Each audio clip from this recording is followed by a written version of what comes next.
Today is June 30th, 2020, and my guest is author and journalist Ben Cohen. He writes about sports for the Wall Street Journal, and he is the author of The Hot Hand, The Mystery and Science of Streaks. And his book is our topic for today. Ben, welcome to EconTalk. Thank you for having me. What a fascinating book this was. It happens to be something I'm deeply interested in, the question of evaluating whether you can get in a zone, whether you improve performance after you've been successful, or whether that's just a statistical illusion. On one level, it's a book about those things. On another level, it's about a lot more than that, a lot of different aspects of life and art and investing. It's really a fascinating book, and it's a page turner, which is pretty impressive. I enjoyed this book thoroughly. There aren't many page turners about probability and uncertainty. I want to start with an idea of past EconTalk guest Ed Leamer. He says, talking about human beings, we are storytelling, pattern-seeking animals. As Nassim Nicholas Taleb says, we're easily fooled by randomness. Actual coin flips, a sequence of actual coin flips, don't often look like we imagine they would look. That's a chunk of your book. Talk about that and our ability to perceive things accurately.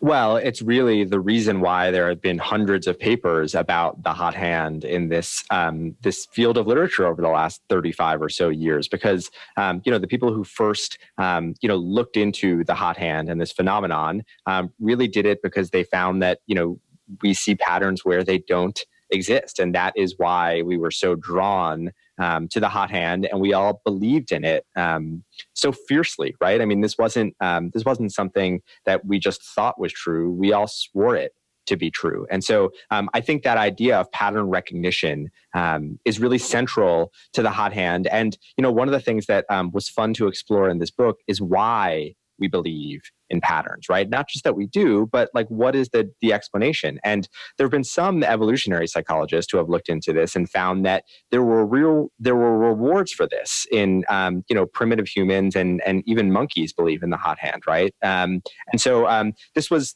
for foraging, and the world was clumped. Now, the world is less clumped now. I mean, we really live in random environments, and yet this bias of the mind, or what we have always thought to be a bias of the mind, didn't leave us, right? It was evolutionarily ingrained into us. And so I think this idea of pattern recognition is central to the hot hand and how we think about the hot hand, and why it has fooled so many of us and compelled so many of us for such a long time.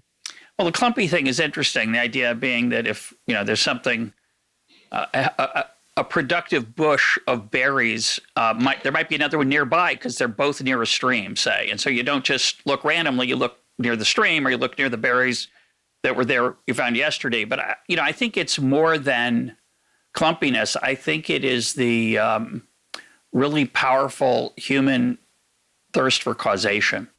We want to see connections between things, that A causes B and X causes Y. And I think evolutionarily, understanding that things are related is a profoundly useful thing, right? It's really good to understand that. So I suspect that that's part of it as well.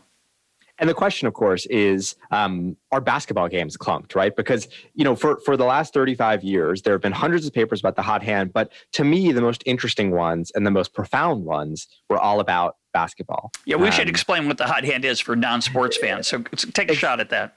So there's no singular definition, but generally it's the idea of success leading to more success. Now, in basketball, it's when you make one shot and then another shot and then another shot, and you feel more likely to make your next shot. You are in the zone. You're on fire. And the reason I bring up basketball is not simply because I write about basketball for the Wall Street Journal. It's because all of the major papers about the hot hand over the years have been through the lens of basketball. And so it would have been intellectually dishonest for me to not write about basketball. The fact that Amos Tversky and Tom Gilovich wrote about basketball 35 years ago was this wonderful excuse for me to write about basketball and use it to explore the rest of the world, which is really the reason I think why they chose basketball was because they were not really just writing about basketball. They're writing about, judgment and decision making and how our minds work. And basketball is just this lovely confined environment where you can study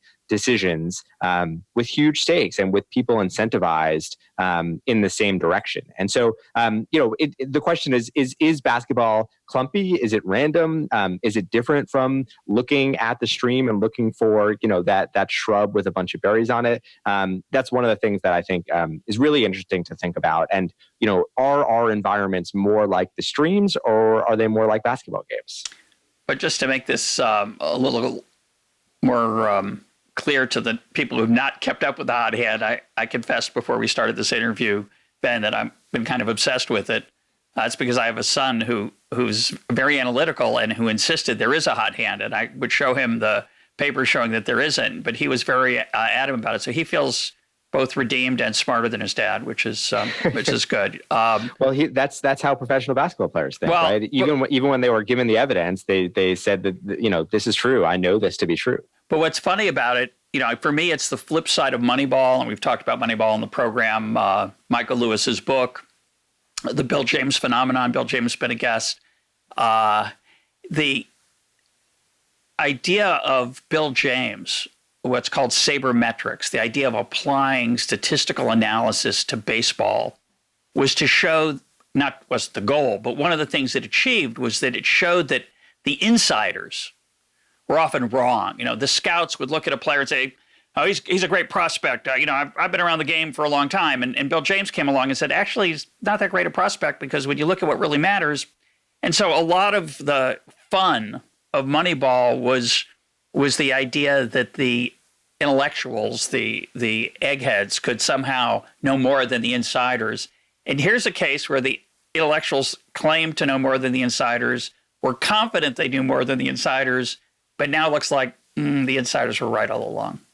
That's right, but sort of, yeah. Right? I mean, because sort of. even if there is such a thing as the hot hand, I think that we can all agree that it is not the fireball from NBA Jam in our imagination. I think we all think that if we make 2 or 3 shots in a row, we are guaranteed to make the next shot. And of course we're not, right? I mean, that's one of the things that was so admirable about that classic paper in 1985, which was in the Gilovich, Vallone, is it Vallone? Vallone and Amos Tversky. Yeah. And it's this paper in the canon of behavioral economics that I'm sure your listeners know about. But what made it so famous was the highly counterintuitive conclusion, which is that there is no such thing as the hot hand. It's simply a matter of seeing patterns and randomness. And that result held for about 35 years until it was really kind of called into question over the last 3 or 4 years with work that was just as counterintuitive as that first famous paper, right? So one of the things that really appealed to me about this whole saga is that it was deeply contrarian at every turn, right? I mean, that's one of the things that was so delicious about Moneyball, right? Is that the contrarians came in and they were right. Well, there are contrarians everywhere you look in the story of the hot hand. Yeah, just to give it a different context for people who aren't basketball fans, if I flip a coin that is, quote, a fair coin, meaning it really is going to give us about half heads, half tails over a long series of flips. If I start flipping it and I flip it 100 times in a row, I'm going to get streaks of heads of more than, it's not going to alternate head, tail, and be half heads and half tails. There'll be streaks of 3 and 4 and 5 heads in a row, tails in a row, and even maybe streaks of 8 or 9. And if you're not careful, you say, well, this obviously isn't a fair coin. But you wouldn't be able to conclude that until you'd flipped it 100 times. And even if you did, the patterns and streaks would still be there. And we are so comfortable with probability that we understand that if I flip a head 6 times in a row within a long series of 100, I wouldn't want to say, obviously, I'm really good at flipping heads, or this must not be a fair coin. And yet in basketball, we say all the time that when Steph Curry hits 6 3-pointers in a row, we're confident saying, see, he's on fire, or he's in the zone, or he's really heating up. And the question, just to set it in context, is whether that's just no different from the 6 heads in a row, which we understand is, or the better example, the gambler who bets on black at the roulette wheel and black comes up 6 times in a row and he just feels so confident he's going to get the next one right, which is he's a fool. Yeah, and tells all of his friends about it and buys champagne and goes to a steakhouse that night. Yeah. Sure. Yeah. So the fundamental question is, can we use statistics and data to tease out whether that streak is a random streak or actually represents something else? And I'm going to push that conversation off toward the end because it gets technical and it's hard to show without a blackboard a little bit, and we may not get to it even. But I think what you're hitting at here is that the crucial distinction is the one of control, right? When we are in control, when we are Steph Curry and the basketball is in our hands, human beings think that we can get hot, that it is not simply the result of chance. But when we are not in control, when we are at the roulette wheel, for example, we kind of understand that we're at the mercy of chance and we adjust our bets accordingly. It's why, people who follow basketball and play basketball swear that the hot hand is real because they have felt it for themselves or they have seen it for themselves. And when you feel it for yourself, as I did, I was a terrible basketball player, but in one quarter of one game in my sophomore year of high school, I scored more points than I had in my entire career combined. And I remember so many details about that day. And what is clear to me is that it's really not all that strange. I think we all have that brush, whether it's on the basketball court, whether it's at work, whether it's playing tennis or golf or racquetball or squash or anything. I mean, there are times when we feel that we are transcending ourselves, that we are defying probability. And those times stick with us. They linger with us because we think, well, what happened that day? Like, is there a way for me to predict when this is going to happen or put myself into the zone? I mean, these are the questions that stick with us. What about you? I assume you've felt this at some points in your life? Well, I was just going to say, Wade Boggs ate chicken every day before he played baseball, and he did hit over 300 and made the Hall of Fame. So obviously chicken helps. For me, I wanted to make one other comment, though, and then I'll give you my own personal take on my hot hand. But I think this point about control and not control is very important. I think one of the reasons that we like to gamble, and by gamble, I mean literally go to a casino. I don't mean take risks. One of the reasons we like to go to a casino is it gives us a chance to feel that control even when it's an illusion. You said we bet accordingly. We know it's not real. I don't think that's really most often not true. I think we love the idea that we're on fire at the roulette wheel or at the slots or anything. Even though our head knows that's not true, we're getting a dopamine rush that's equivalent to whatever it was that when we actually were in a zone, we can do great things. And I think that emotional satisfaction is such a delicious feeling, to use the word you used before. It's exhilarating. And I think that's why people gamble. It's not because, I might make a lot of money. It's a taste of that when you really aren't in the zone because it's just random and you don't care. It's a placebo effect, really. It's a way to get those chemicals flowing in your brain, I think, that flow when you actually achieve something that's real. Well, and the interesting thing, of course, is that the gambler's fallacy in many ways is the corollary of the hot hand. And explain that. So if you walk into an NBA arena and you see Steph Curry make 3 shots in a row, everybody in the arena thinks that he's making a 4th shot. And what's more, everybody in the arena thinks he should take the next shot because he is going to make that shot, right? But if you walk into a casino and you go to the roulette wheel and you see the ball land on red 3 times in a row, what research actually shows is that most people bet on black the next time. So they bet on the streak. It's due. They bet on the streak to end rather than continue. And when you think about it, the fact that our mind comes to exact opposite conclusions given the same information, right? 3 hits in a row is really fascinating. And that's why I think control is so important, because we see Steph Curry, we understand that he's sort of in control of his own situation. The defense can adjust.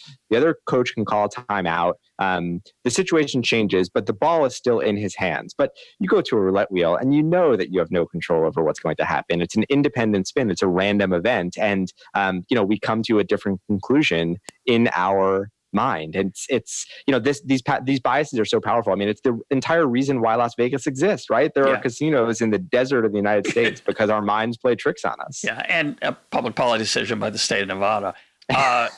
But take advantage of that. Yeah, the Steph Curry example is fascinating to me because there's another psychological aspect of this, I think, that's important in the sports following sense, which is I want to revere him as an athlete, right? Mm-hmm. I want him to come through. It's the same reason I wanted LeBron James to win a championship, even though he's not on my team. He's not my guy. I'm a Celtics fan, but I was so excited to see his dominance crowned. I thought that was such a beautiful, and to reward the city of Cleveland was part of it too. So when Curry takes that fourth shot, and I'm so excited for it to go in, and I'm gonna get a huge dopamine rush if I am a Golden State Warrior fan. I'm not so stupid to feel that way about the roulette wheel. I'm not going to say, well, this is that roulette wheel. It's so good at red. Now, I may occasionally fall into that streak for a different emotional fallacy, but I think when it's a human being, we're rooting for them, just like sometimes we root for them to fail. We want them to be. But if you think about the way that Las Vegas works, they encourage you to chase these patterns, right? They want you to think, like you go to a roulette wheel in any of the big casinos in Las Vegas now. You told me, they post the last. They post the last 20 numbers, and they post the breakdown of black versus red, and like they want you to see 8 reds in a row and then bet on black the next time. I mean, it has no effect on what's going to happen. Exactly. Or the other way, they want you to think you're a master of it. They want to overload you with information, right? But to me, what's so interesting, you're talking about, revering Steph Curry or LeBron James. The interesting thing to me about basketball, of course, the idea of whether or not you can get hot, whether or not that's real or whether it's a fallacy is interesting. But the power of the hot hand was really interesting to me. The fact that I make an argument anyway, and I think it's true that one hot game, the hottest game of Steph Curry's life, really changed everything for him. And it changed the fate of the Golden State Warriors and the future of the entire NBA. Changed basketball. Yeah. The whole sport, right? I mean, the sport is not the same. Now, you could argue that the sport was going that way anyway, and that this was only a matter of time. But Steph Curry scoring 54 points in Madison Square Garden, taking and making the most three-pointers of his life, and doing all this, sort of at an inflection point of his career, and then looking around and everybody realizing, maybe we should let the greatest shooter in the history of the planet shoot a little bit more.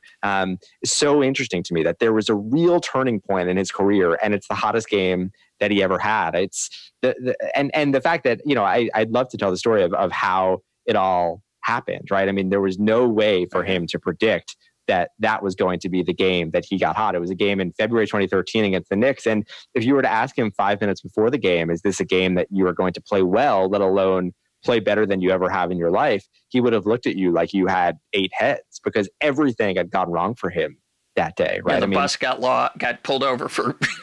He missed the bus he usually takes. He wakes up $35,000 poorer from getting in a fight the night before. The bus that he ends up on gets pulled over on the way to Madison Square Garden by New York City traffic cops. So he's late. He's rushed. He's probably in a bad mood because he has to give $35,000 to the NBA, and then he goes out and he has the game of his life. Is there any way to predict that? No, of course. But the other point I think I want to make, and then we'll move on to some of the other applications, so the non-basketball fans, sit tight, we're getting there, is that if you've seen a game like that, if you've seen an athlete in their prime who has an extraordinary night, of course, it could just be random. But the part that actually separates it from randomness, I think, is alluded to in one of the studies that you talk about in the book, which is that when a person feels they're in that zone, they're not taking a random selection of three-pointers.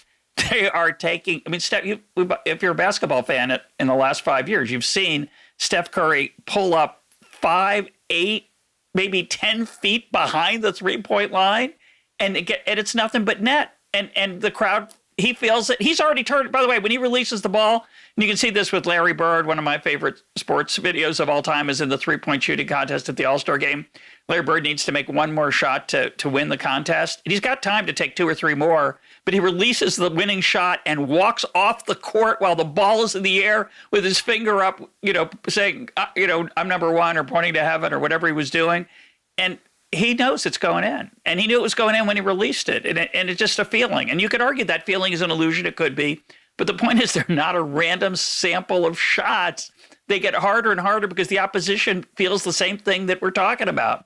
And they try to adjust, as you point out. And the fact that they still keep going in is not easily tested by the proportion of makes after a certain set of string of makes, because the shots are should be a lower percentage shot than they were before. That's right. The hot hand warps the behavior of everybody on the court, not just the shooter, but the defense and the teammates and fans and coaches, everybody, right? And so for Steph Curry to take a shot when he's hot and to turn around knowing it's going in, think about that. Larry Bird is doing it in a three-point contest with no defender, right? Yeah. Steph Curry is doing it with 9 people on the court who were the best player on every team that they had ever been on until getting to that court, right? I mean, it's really astonishing. And, it really does raise the question of how much should we believe experts and professionals when they say this is real? Steph Curry has taken tens of millions of shots over the course of his life. And if he says that what is happening in those moments is different, should we believe him or should we think it's just chance? And I think that the really lovely and kind of wonderful thing about the hot hand is that there are really smart people on both sides of this debate. And it's perfectly fine to think there is no such thing as the hot hand, or of course there is such a thing as the hot hand, or, probably the truth is somewhere in between. And I think the fun of this is sort of playing around with that idea and toying around with it and seeing where you land for yourself, because what you think in one environment might be the opposite of what you think in another environment. Right. You might think there's a hot hand in basketball, but not somewhere else, on some other human endeavor. I'll say one last thing about basketball. I apologize to the non-basketball fans, but there's an interesting relationship potentially between this phenomenon and what is called trash talking in sports. When Larry Bird showed up for that's the psychological definition of it. Trash talking is the name of it. What? Yeah, that's the technical term. That's the technical definition. That's the jargon. So in the locker room before that three-point shooting contest, again, the players who are hanging around, they're not just a random sample. They're the best basketball shooters in the world.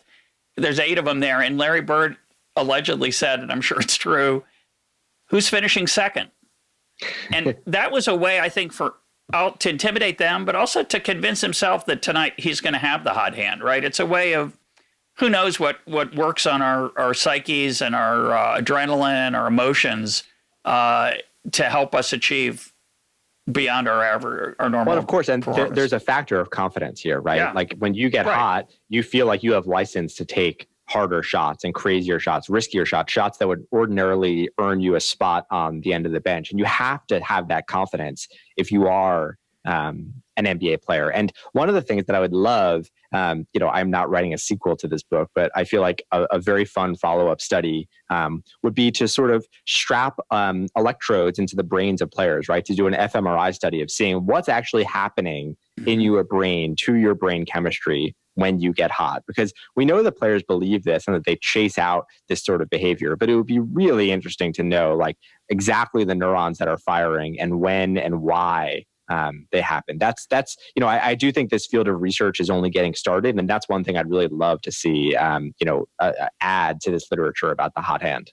Yeah, I thought you were going to say you're not going to write a follow-up, but if you did, it'd be called the cold hand. When that would just be depressing, though. When Shaquille O'Neal misses his 4th or 5th free throw in a row, does the 6th one get even less likely? And I think it probably does. But that for the same reason, right? Yeah, absolutely. But I think the challenge in thinking about this carefully, which is really incredibly difficult, is that there's a difference between the reason the Steph Curry story of his 54 points is so intriguing is that he was in a lousy mood. He probably didn't sleep well the night before. Sometimes, quote, the hot hand is just you're performing at peak performance. It's not so much, you made one and that makes you more confident. You feel like you're in the zone. Sometimes you have some really good nights. And I think it's hard to distinguish. Let's turn to Shakespeare. You can, sure. Let me mention Shakespeare, which you talk about beautifully in the book, and apply this question about performance. So Shakespeare has a really good year in, I think, 1605, right? He writes King Lear, Macbeth, and Antony and Cleopatra. Did he have the hot hand? Or was he just getting a lot of good sleep those 12 months, right? They're two different things to me, even though they're kind of the same. So to me, Shakespeare and Steph Curry actually have a whole lot in common, mostly because neither one of them would have predicted that nice. The hottest stretch of their career would have happened the way it did. Because what changed in 1605 and 1606 that allowed Shakespeare to get hot, it was not just Shakespeare, it was the world around him. Great. What changed is that it was a plague year. the plague was sort of Shakespeare's secret weapon in many ways. And the plague was this constant force in Shakespeare's life, which I didn't realize until writing this book. I mean, he probably should have died from plague when he was an infant. His parents had already lost children to the plague when the plague swept through Stratford-upon-Avon when he was very, very young. And it killed sort of indiscriminately. So the fact that he lived was a matter of chance. He baked the plague into Romeo and Juliet. I mean, the plague is really what turns the most famous love story ever into a tragedy, which I'm sort of embarrassed to admit that I did not realize when I read the play in 8th grade, and I did not realize when I majored in English in college. One of those faults is probably much worse than the other. And then the plague is what allows him to get hot in 1605 and 1606 for many reasons. It puts theater goers into a state of mind where they want to see his plays again. It closes certain playhouses. It in a very macabre way, it sort of kills off his competition a little bit. But he is able to take advantage of these very unlikely circumstances. And so I didn't have a chance to ask Shakespeare about this, but I did ask Steph Curry about it. And I said, do you have any idea of when you are going to get hot? And what he said is that he doesn't know why or how or when or where it's going to happen. But once it does happen, you have to embrace it. And I think Shakespeare would probably say the same thing, maybe in a more eloquent way or a longer way. But you never quite know when the circumstances are going to arise. But the best thing you can do is just try to take advantage, even if it's a plague year. So let's digress for a minute, just because it's too much fun, to talk about Romeo and Juliet, which, spoiler alert, if you haven't seen it or don't know how it ends. Yeah, Ben, come on. So it's not a happy ending. You know, Shakespeare wrote comedies, tragedies, histories, I think are the three main categories. This is in the tragedy kind. I recently saw Shakespeare in Love for the second or third time, which is one of my top 10 favorite movies ever. It's an extraordinarily fabulous movie where Tom Stoppard, my favorite living playwright, wrote a good chunk of the screenplay, or he co-wrote it. I don't know how much of it's his, but it's funny and witty and brilliant and sad and moving and fun. It's just a great, great movie. And one of the reasons it's a great movie to me is that we see Romeo and Juliet perform for the first time, and we forget that when it was performed the first time, nobody knew how it ended. So when Juliet takes a potion that's going to put her to sleep and make her look like she's dead, Romeo finds her, thinks she is dead, kills himself. She wakes up, sees that he's dead, and kills herself instead of them being reunited. That's the spoiler alert. And when the crowd sees this on stage for the first time, the gasp of shock and horror and realization of how this is going to turn after they're all wanting it to go a different direction is it's so powerful. Oh, that's so interesting, though, because when she does take the potion, you could easily see it becoming a comedy, right? Correct. Where they have this crazy twist that leads to them running away. Yeah, run off to after. Rio, start a new life. Yeah, it's going to be great. But what I didn't realize, which I learned from your book, because I also was a bad reader, is that plot twist that he doesn't know that she's faking the potion and that it's a coma, not death, and she's going to wake up. He was supposed to get a message about that. And the reason he doesn't get the message is, tell us. Because the messenger who is sent gets stuck in quarantine, which, I have to say, I wrote this book over the last 2 or 3 years. Yeah. I did not anticipate a pandemic, but so this book came out the day before, basically the whole country found itself in quarantine. And so the reason why the reason why Romeo doesn't know that Juliet has taken this potion and that she is simply sleeping and not actually dead is because this whole harebrained scheme has not been explained to him because he never gets the letter. So if you think about it, it's really a bonkers plot line, right? The friar says, I will, Juliet, take this sleeping potion. It will knock you out. Your family will think you're dead. When they think you're dead, Romeo is going to come back and he's going to sweep you away and take you and live happily ever after. Now, this is the stuff that you wouldn't even see on a reality show or some terrible soap opera now. And yet it's our most famous love story. And so why does it fall apart? She takes the sleeping potion, right? She gets knocked out. Her family thinks she's dead. Romeo comes back and sees her in the open crypt. All of the crazy stuff actually turns out where the whole scheme falls apart is simply on getting a letter to Romeo. And it falls apart because the plague is sweeping through and the messenger gets stuck in quarantine. And so all of this is the plague. And as you point out, which I thought was a brilliant insight, it's like 4 lines where the guy says to the other guy, "Oh, did you get that message to Romeo?" "Oh, no, I couldn't get it to him. Sorry." But the subtext was the subtext is so clear back then. Like, correct. You don't have to hit the audience over the head. Now, 400 years later, you kind of do, right? But I think I write in the book that it's the same as if someone now were to tweet something and end it with "sad!" exclamation point. We all know what that's a reference to. But if someone is reading that tweet 400 years from now, God forbid, they might not understand that you are making an allusion to the way that the president of the United States tweets, right? And so nobody in the theater would have wanted to hear about the plague. It's like, being on a cruise ship and watching Titanic, right? I mean, you sort of understand the risk and you don't want to think about that, but they all understood what was happening. We just don't understand what was happening now. Yeah, but now we do. So, although it's in Shakespeare, and of course, it's like basically written in a different language if you're in 8th grade, right? I mean, it's like reading Aeschylus in the original Greek. Of course, you don't understand it. It's not written for you to be understood, and it's sort of written in a different language. Ben, I don't think any less of you. I really don't. After that 8th grade failure, but you should have noticed it. Sorry, I should have noticed. I have to say, I feel really. I'm just going to bury my English degree because I did take Shakespeare courses in college and I did not even realize this. Yeah, then, so. But I think that point, which is so fabulous, that you don't need a 2-page, 10-minute dialogue about the letter not getting there, because everybody in the crowd has experienced horrible things because of the quarantine. They all are very aware of it. And so this is just a standard, real life, plausible thing. Looking back on it before this COVID tragedy, we would have said, "Oh, that's weird. Why didn't he make it clearer?" Because he didn't need to then. Or why didn't the messengers just leave the quarantine house, right? Could it really have been that bad? And yet that scene now feels oddly resonant in the same way that people in 1606 would have understood, of course, he's not leaving the quarantine house. I mean, we all understand that now. Like, you're not going out to deliver a letter to somebody. And it was a lot. The masks of 1605 weren't nearly as good. And they were on K94s then. They weren't correct, 93, 92. Yeah. And then plus that plague that was a plague.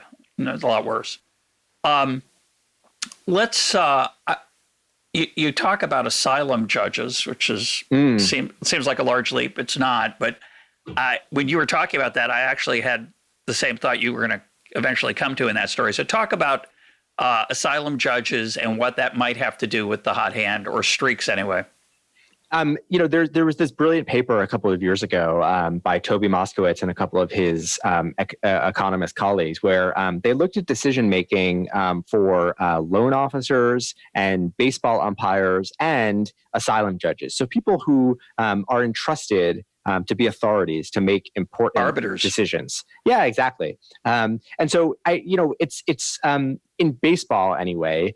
There's a phenomenon where if an umpire calls 2 close strikes in a row, he is much less likely to call the next close pitch a strike, right? He is trying to even out the streak in his own mind. And there's incredible data in sports now, and especially in baseball. And they were able to look at millions of pitches and actually look at the precise location of these pitches and show that baseball umpires are prone to making decisions under the gambler's fallacy, where they try to adjust for those streaks in their own minds. And that is sort of a trivial example. There are billions of dollars on the line in a baseball game, but really we're talking about calling balls and strikes. But it's not so trivial when you take that phenomenon and you apply it to an asylum court. And what they found is that if an asylum judge has granted asylum to 2 or 3 refugees in a row, he is much less likely to grant asylum to the next case,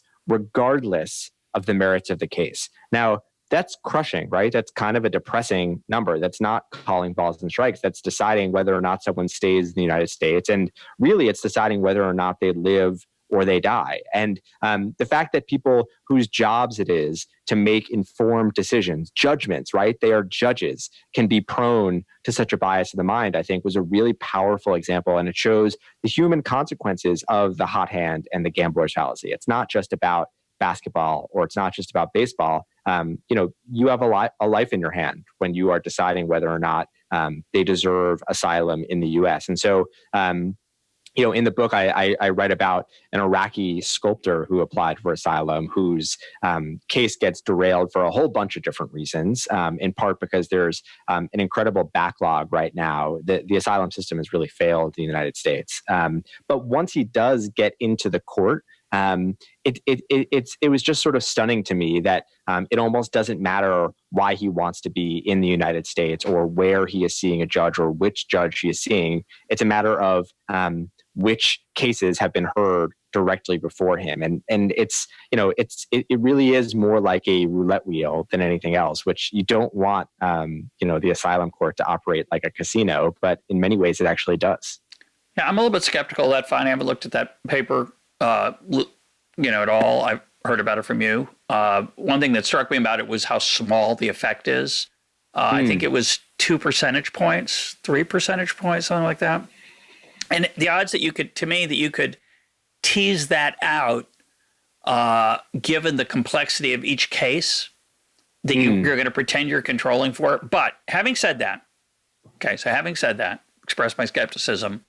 As a grader of papers, and you actually ended up talking about that, because when you were writing about the judging, I was thinking, when I graded essay kind of answers where there's no clear right or wrong answer, and I'm trying to tease out the quality of the intuition and the argument, I wonder how susceptible I was to the order of papers that I received. And if you have a lot of really bad ones in a row that you gave bad grades, so it's not so much, I need to pull up the average. It's more like, boy, this is a breath of fresh air, and you over-reward that paper. So I think streakiness does affect judges inevitably as human beings. Well, the opposite of that, right? If you have just 2 or 3 A+ papers in a row, what might be an A paper suddenly reads like a B+ paper. Yeah, right. So I think and again, to make a confession, one of the reasons I left the classroom as a teacher was that I hated grading. And it's not because it's tedious, it's because it's unjust. There's an inevitable subjectivity. And at the end of a long night, after I used to grade all my own exams, and they were not multiple choice. I even graded my own exams when I taught 300 and something people at 390 people at UCLA. And because I felt that was important. And then I'd realize after I graded 7 or 8 in a row, I'm thinking, I'm going to go back and look at those 7 and 8 and see if I need to make an adjustment based on, and I would start doing that. And then you realize, boy, there's an arbitrariness to this that's awful. And I think short essay questions often in economics relating to problems and puzzles are the right way to test whether somebody understands it. But assessing those precisely with a, A through F scheme is pretty tough. So Toby Moskowitz, one of the authors of this paper, thought about this exact problem, and he instituted something of a solution in his own life. He made a behavioral tweak after studying this issue, and what he does now is when he assigns exams and papers to his teaching assistants to grade, instead of simply giving them to the TAs and saying, just grade these papers in order. What he does is he gives them the stack of papers and he shuffles the order in which they see them. And so they are not simply seeing the 3 A+ papers and then being asked to grade another paper. They're seeing them in an entirely different order. And what he does is he averages the grades of those papers, which is not a perfect solution, but it's pretty good. It reduces the bias, particular bias. Now, it would be great if we could do that with an asylum system, right? Or for an umpire who is making balls and strikes calls. We can't. This is real life, and we have to take in other factors. But it is interesting that you can sort of make these tweaks in your own life. And really, I think it's important to just think about them, right? You were clearly aware of it, and it made you realize that sort of the unfairness of the system, right? And I think we can all sort of make our own judgments and decisions from there. But it's important to be aware of them, I think, and try to figure out what we can do to make this a fairer world and reduce that bias in our own lives, because I think that this does affect all of us in different ways, even if we are not playing basketball or going to a casino or grading 398 economics exams. Yeah. I don't know what I was thinking back then. I was young. I was staying up late. You asked me, by the way, about my own personal experiences, and I'm going to flip that back onto you. You had a great moment in 8th grade, or was it 8th grade basketball? 10th grade. Sophomore year. Sorry, yeah. Insulting me 8th grade English. That's where you fell down, and you missed Romeo and Juliet, and you didn't understand that Hamlet was about a beleaguered prince. You had a lot of bad things in a row there. Yeah. More seriously, for me, the hot hand for me is as a writer. There are times when I just know that I'm going to write well, and I'm in that zone, and I try to write a lot in that time. And when I'm not, it doesn't bother me that I'm not writing so much because I know it's not as good. So I don't know whether, again, it's each successful thing builds on itself, or whether just I'm in an effective place versus a less effective place. But I would say as a writer, in particular, writing poetry, if I come up with a good line of poetry, I feel like I can just, create the next verse and it's all going to flow. And it's a matter of, you talk about flow actually in the book as part of that same phenomenon. Do you feel that as a writer? Very, very, very occasionally. And I wish that I felt it more. There have been a couple of stories that I've been on in which I have felt hot, in which people are calling me back and stories are flowing and success begets success. And I think that's actually pretty common in journalism. But the one thing that I always try to remind myself in those very rare occasions when I feel hot is that this is kind of the time to work hard and to go to sleep late and to wake up early, because there's nothing worse than when the hot hand runs out. And the one thing that we do know about the hot hand is that it does not last forever. And so we try to bottle that magical feeling for as long as we can. Can I ask, are you ever able to predict when you are going to be in the zone writing poetry? And when you are, do you do anything to try to elongate that period of being hot? I don't know when it's going to happen. I do. One of the things I used to do, I don't do it as much as I used to, is that I listen to certain kinds of music. And when I was younger, just the way it was for me, I'd listen to Irish music, instrumental, Gaelic Storm, Leahy, Great Big Sea, groups that they're not Irish, but there's a relationship. Music that's driving and exhilarating. And I found out later that Stephen King does the same thing. Stephen King listens to rock music while he writes, which is, I'd tell that to my dad. He'd say, "Oh, I can't do anything while I'm writing. I have to have total silence." But for me, it's a brain trick, and it gets my, I don't know how it works, obviously. Nobody does, probably, but it is a way that I can turbocharge that feeling. Just one other thing about writing I think is interesting. Hemingway wrote a amusing essay about a young writer who comes to visit him and asks him for advice. And he's a pest. Hemingway doesn't want to spend time with him, but he takes him fishing and he records their conversation, and not literally, but he writes about their conversation. And one of the things Hemingway said that's always stuck with me is he says, "Stop writing when you know what's going to happen next." Right. And because if you finish a plot line or a section of an argument and then you come back to it and you have to start from scratch, sometimes you just can't get the engine going. Whereas when you can sort of tap into that, I don't know if it's flow or whatever you want to call it, that sort of process that it's like an amusement park ride when it goes well. It's just, I'm going to get back in the car and go around. I'm going to go around again. Well, and it's like it's leaving, like being parked downhill, so you can sort of gather momentum when you get to the computer the next day, right? I sort of did that while writing this book. I wish that I had gotten hot while writing this book. It would have been a lot easier to write. But there were times when I would limit myself to a certain number of words per day, knowing that I hit a certain mark and I kind of left myself the next section to start, knowing where it was going to be. So I was not simply looking at a blank page. I was looking at a blank page with an idea of how to fill it. And that kind of helped me. It sort of gave me a regimen, a routine, rather than just coming to a computer every morning and saying, "I wonder what's going to happen today." What now? Yeah, now that's, I'm surprised that's the way you describe your own writing, what you said before about that it's only occasional for you. The book is, the book is filled with interesting stories. They're all about the hot hand in various dimensions and guises. Some of them I found more convincing than others as being hot hand versus just something that like a streak, but they're not quite the same. but it didn't matter. I enjoyed every one of them, Ben. It was you're such a good storyteller and such a good writer. But you're like, I guess you're like, if I could compliment you now that I've insulted you before about Romeo and Juliet, kind of like Flaubert. Flaubert would evidently write, he would agonize over a sentence for like a day until it was perfect. Then he'd move on. It looks like you just kind of breeze along. Well, I'm glad that it comes off that way, and that's it's a very lovely compliment, and I very much appreciate it. No, it's one of the things that I thought while writing this book is that there are stories in here that you might read and say, nah, I don't really think that works, but hopefully it will be such a fun experience reading the stories along the way that you won't regret it. Yeah, no, I enjoyed like I said, I enjoyed every one of them.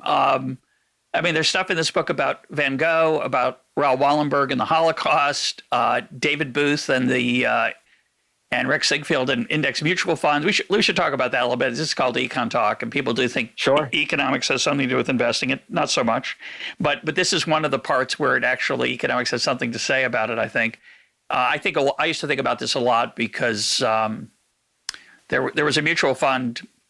I'm going to get it wrong, so I apologize to listeners, but I think it was PIMCO that beat the market every year for I think 17 years. And I'd say, well, maybe it's just lucky. And people would, think I was an idiot because obviously it's not lucky 17 heads in a row. But of course, if you have thousands of people picking stocks, you'd expect there'd be one, well, 17 might be a bit large, but you do expect long streaks that might be purely random.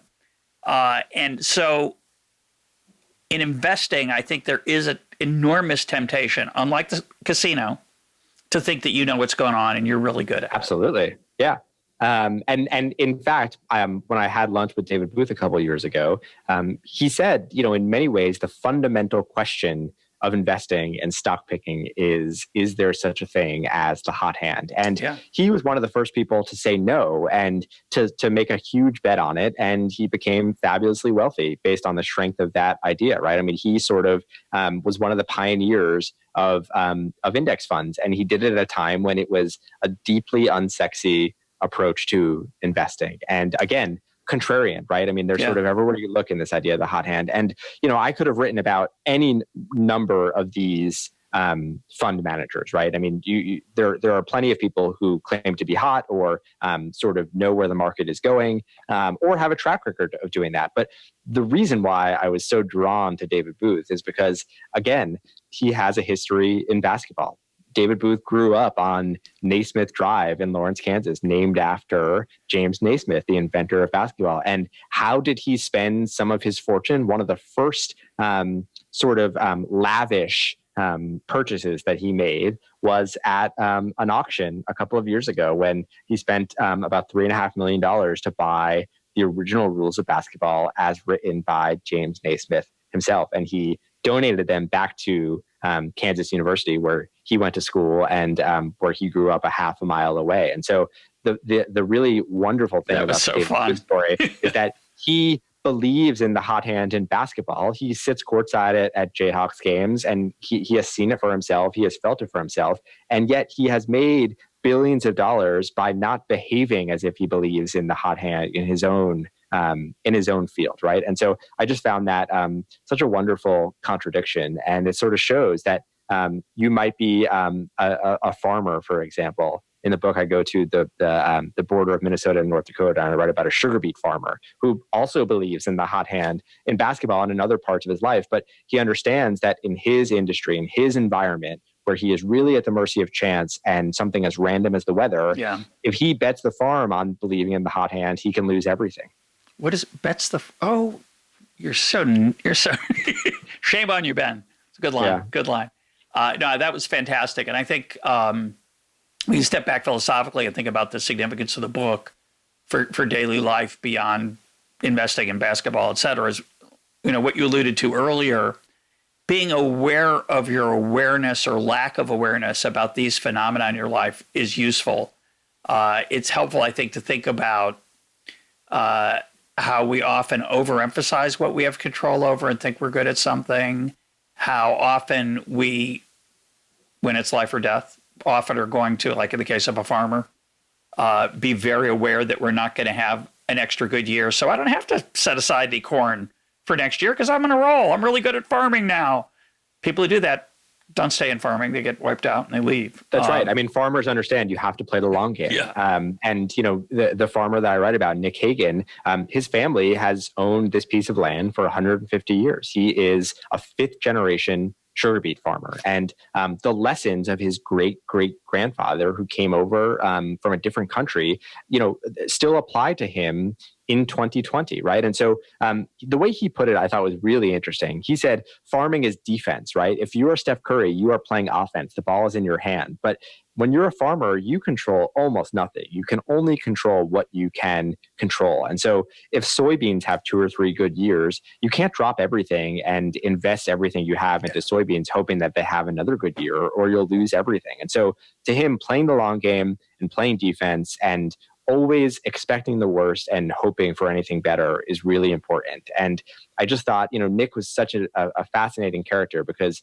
not only is he a sports nut, but he's a Juilliard trained trombonist. And when he was in music, everything he was trying to do was to emphasize plan A, because if you want to be playing in Carnegie Hall, you have to, you know, practice 8 hours a day and you have to do everything you can. You really have control of your own situation. Farming is the exact opposite. And it took him a few years once he returned to East Grand Forks, Minnesota to get used to that. But he did, and he was able to have both ideas in his own mind. And I really love that. I once heard Herb Kelleher, the founder of Southwest Airlines, talk about his business. I was teaching at the old school of business at Washington University in St. Louis, and I used to go to these events where CEOs would talk about how smart they were and pretend it was just all their employees. Just one story from there. He showed up for that talk. Well, 2 stories, maybe 3. He shows up for that talk in a car driven by one of his employees, not in a limo, not in a fancy car. There were like 6 people crammed into the car because they all wanted to ride with Herb. But when he gets to the talk, one of the first things he said was, I want to thank all my employees. Without them, we would have nothing. And I've heard that 1,000 times from these people. It's false modesty usually. And I find it a big turnoff. But I happened to look at the faces. And he said, a number of them are here today. I'd like them to stand. And 20, 30 people popped up there were 800 people probably in that room. And 20 or 30 of them popped up. They were Southwest employees who come out to hear their boss. And they were beaming. They were so proud to be a part of that company. This is a long time ago, and I don't know how the morale's doing since then. But anyway, in the Q&A, they asked him, how do you make money every year in business that most people lose money half the time or more? And he said, I always remember that the bad times will come. He says, my competitors often think, I'm on a roll, I'm going to buy more planes, expand my fleet. He said, I've been in this business a long time. The bad times will come. And that's the farmer's attitude. It's in certain industries, it's very useful. Yeah, I think probably we should all think a bit more like farmers than basketball players, even if it's a whole lot more fun to think like a basketball player or a gambler, right? Yeah. Let's turn to the technical side of this conversation, which I ducked earlier. I'm going to give you my take on the mistake that people made in the literature and get your reaction. It's a little different, I think, than the way you write about it. I think the way the data were originally analyzed in the 1985 paper by Gilovich, Vallone, and Tversky is that if you took 4 shots and you went make, miss, and you took another night, you took 4 shots and hit all 4, your shooting percentage in the first night was 50%, make, miss. The second night it was 100%. And then, of course, there are nights where it was a different pattern and so on. I think the mistake they made in thinking about the data, just to get the technical point across, because it's for people who want to dig into this, it's that basically they found that people only would shoot after a make, they'd only reach their usual percentage. And what Josh Miller and Adam Sanjuro, what they found in reversing this claim is that actually the way the data is constructed, you should shoot less. It should show up at, say, 42% or so, or 40%. So actually shooting 50% isn't your expected average. It's higher than you should by quite a bit, actually. Right. And I think when people read that, they go like, well, that doesn't make any sense because you should be shooting 50%. I mean, what do you mean you should shoot 40 after? And it causes people, I think, to think about the regression of the mean reversion the wrong way. Because I think the reason it's wrong is that if you shoot head, make 4 in a row, you've actually got 3 data points there, not 1. So in the original paper, they treated it as 1 data point, meaning I shot 100% that night. And actually, it's 3 data points. It's a head followed by a head followed by a head a make. I use, as you and others do, they use heads and tails as the way to think about makes to show it's not random. So make should be weighted more heavily than just 100%. I mean, if you make 40 in a row, is that still 100% that night? I mean, that's a wildly different thing than 4 in a row. But the way it's often it seemed the way it was represented in the original paper is it was 1 data point, a streak. Am I right? Isn't that wrong? Is that one way to think about the intuition of what they got wrong?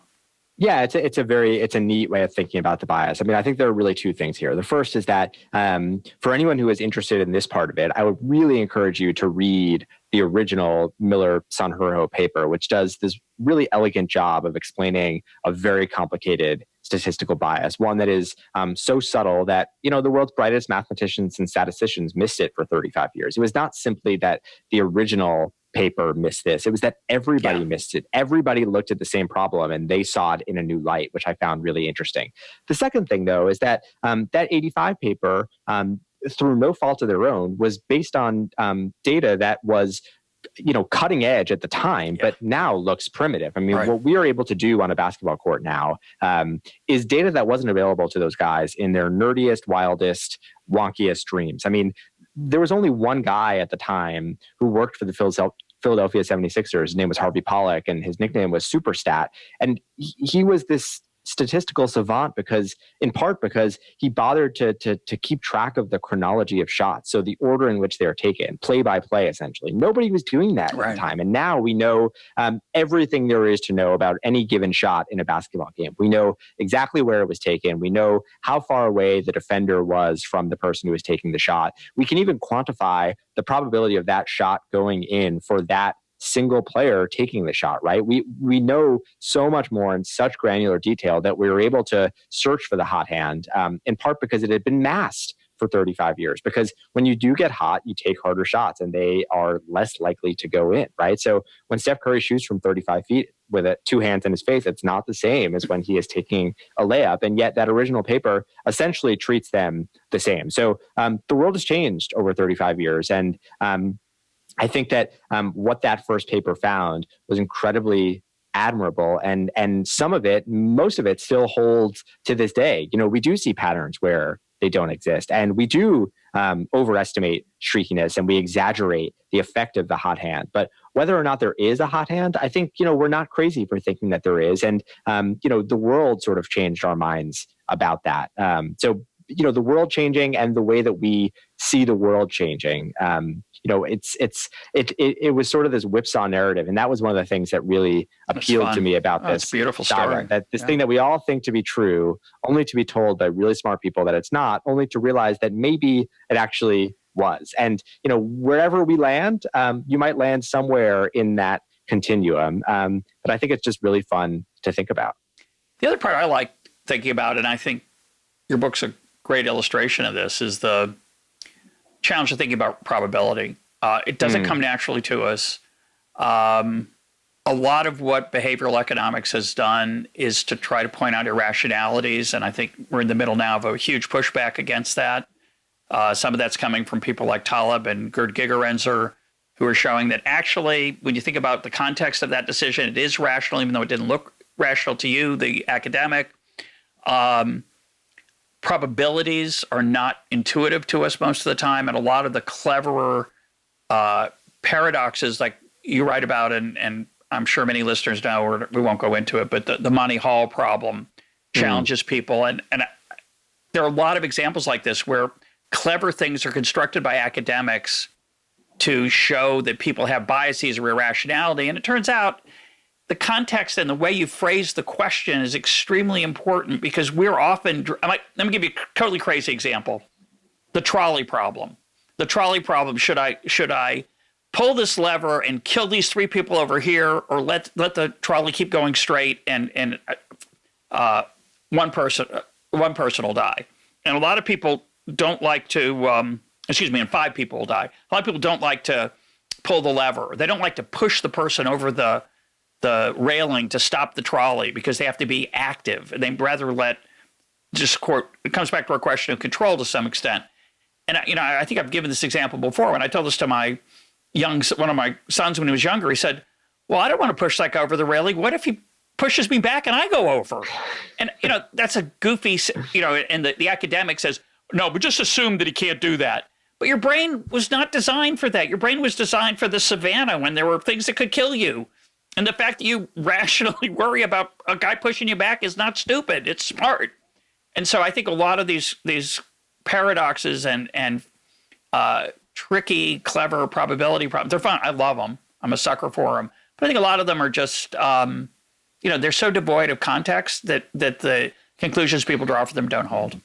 So there are 2 things I would say to this. The first is that there was this great irony to the way that we think about the hot hand, because the great thing about that 1985 paper is that it forced us to rethink our beliefs, right? It really tried to change our minds. Our priors were so strong in believing in the hot hand that what they found was just incredibly counterintuitive. And then over the course of 35 years, that counterintuitive pearl became conventional wisdom. And so when people tried to flip it on its head and show that our priors might have been right, that was just as counterintuitive, right? And so that was appealing to me. And it's sort of, I think is sort of a microcosm of some of the stuff that's happening right now in economics and people trying to understand the mind better and how we make decisions. But the second thing is that when we talk about randomness, especially paralyzing the human mind, in the book I read about Spotify and why don't you talk about playlists. That? I love that. Talk about that.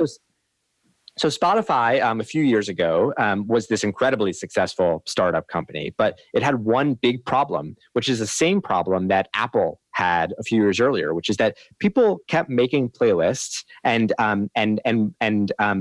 random playlists and they wanted to shuffle. They wanted to shuffle their playlist, and they kept complaining to Spotify that something was wrong with their shuffle button. It wasn't shuffling their music. Their music wasn't random. And what Spotify had to think about, which is what Apple and Steve Jobs had to think about a couple of years earlier, was that pure randomness is hard for us to wrap our minds around, and it's not the way that we want to listen to music. Pure randomness means that sometimes you hear the same song twice in a row, or you hear the same artist twice in a row, and that's not Spotify or Apple trying to curry favor with those record labels or doing something nefarious, which is what users were accusing these companies of. It's just the way that randomness works. And so both of these companies had to actually tweak their algorithms and change the code to give us music the way that we want to listen to music. So essentially what they did was they take a playlist and they evenly disperse artists over the course of that playlist so that you won't hear the same artist twice in a row. You won't hear the same song twice in a row. And so what they essentially did was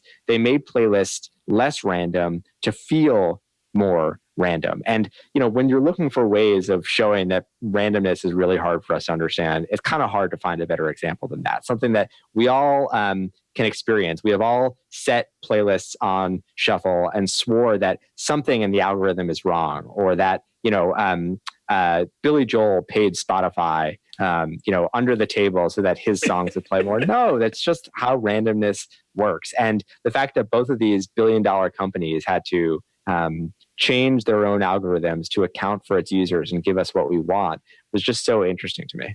Yeah, and of course, there's another human trait, which is probably survival-oriented, which is to be worried about conspiracies, right? And the idea that, this must be a trick on me, I'm misreading this pattern, is a very normal and a judicious thing to worry about in life many times. In this case, as Amos Tversky said, is we see patterns where they don't exist, and we invent causes to explain them, right? And in basketball, what he would have said is that we see hot hands and we invent a cause saying that the hot hand is real, and that explains it. And in Spotify and in Apple, it's something a bit more conspiratorial than that, but that doesn't make it any more true just because we believe this thing. And so it does sort of make me listen to Spotify in a different way now, knowing that they openly admitted to changing their algorithms in response to this. Yeah, it's a great story. I love it. And again, it forces you to think about how we perceive patterns in the world, and just tough. Let's close with since you wrote the book, and I think I've given readers the correct impression that it's kind of wide-ranging. Van Gogh, Wallenberg, David Booth, Steph Curry, Spotify. I've left off a few. It's just packed with interesting. The Princess Bride. Princess Bride. I forgot about Princess Bride. Yeah, which is one of my favorite movies also. But since you wrote the book, and since the book was finished, which was before March 10th, of course, when it came out in early March, but you wrote it well before. Did you start to see things in real life or in your own life where you went, oh, I wish I could have put that in the book, and you couldn't? That's a good question.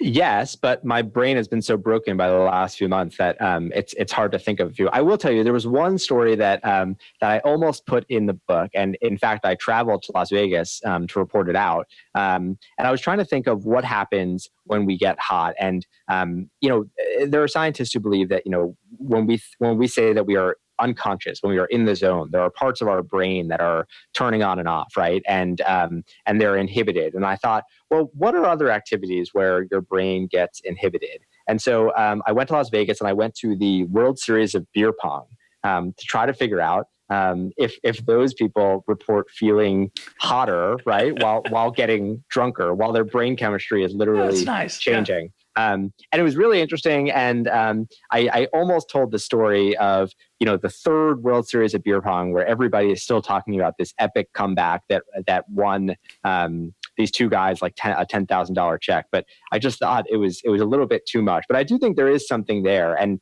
once the science gets caught up to it, it would be really fascinating to explore again. But again, like I think that one of the things that I've thought about for the last 3 months anyway is what art is going to come from this very strange time in our lives. I mean, that is sort of the Shakespeare example. The world is changing, and people are going to take advantage. Like this, there are people whose hot streaks are going to be rooted in this great upheaval and this incredible disruption to our lives. And it's sort of macabre, and it's a little bit uncouth to think about it that way. But we will see something change, and it'll be interesting 400 years from now to look back at this time in our lives. Yeah, somewhere there's a Shakespeare. Maybe it's you, Ben. Writing 3 great works in a very short period of time. We all should get busy. My guest today has been Ben Cohen. His book is The Hot Hand. Ben, thanks for being part of EconTalk. Thank you, Russ.